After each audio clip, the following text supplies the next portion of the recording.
What's up guys, in today's video we'll be going over the new ranked game mode we got for this season. So for this season we got ranked 2v2 bubble tag, and this is like a very interesting game mode since this basically will change how you have to play the game entirely.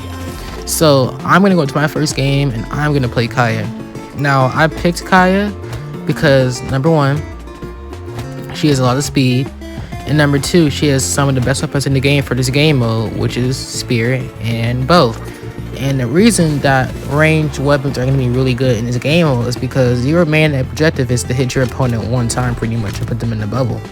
And of course you put something like gauntlets or a great sword where they're very slow and take a lot of time to hit people, then it can be a problem because of course if you miss, that's an opportunity for a punish, and you only can take one punish to be put in a potentially game lose situation. Something else I also noticed is that when the game starts, you can basically just charge your opponent so like an inlight on spear. I'm gonna do it in one of these clips. Like even right there, he just dashed, did a side sig and got both of us. So like yeah, the way the weapons are just set up, you can definitely catch some people off guard with the beginning and just get a free point because of that alone.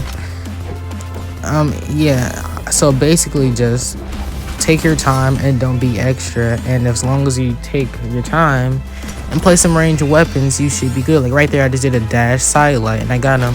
So other than spear and bow, I would recommend orb, of course, with dares and nares are gonna be really good.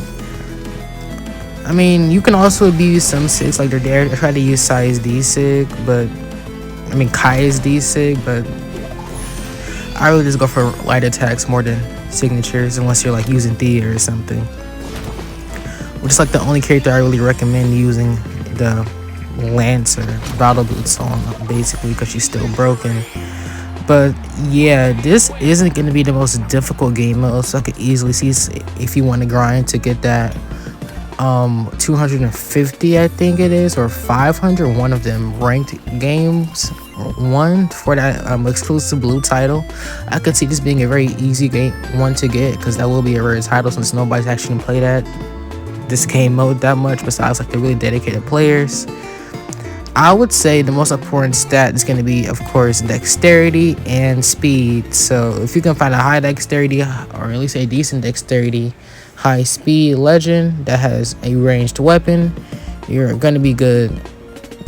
We have broken characters that you also can use like a Ryan in them, but I would still say that's kind of risky since I mean as you get up in the ranks, of course starting off you can basically use anybody and get away with it, but I'm pretty sure as you get higher you're going to mainly see people like Kaya, Diana's, maybe some Arcadias, Marinos, like you know, the characters you expect to be if they're running around.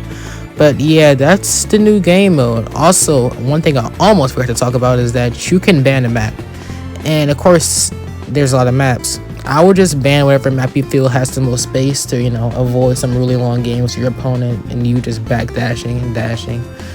Of course, baiting your opponent is going to be a really good option here, but that's pretty much it. I hope you guys enjoyed the video. Peace until next time.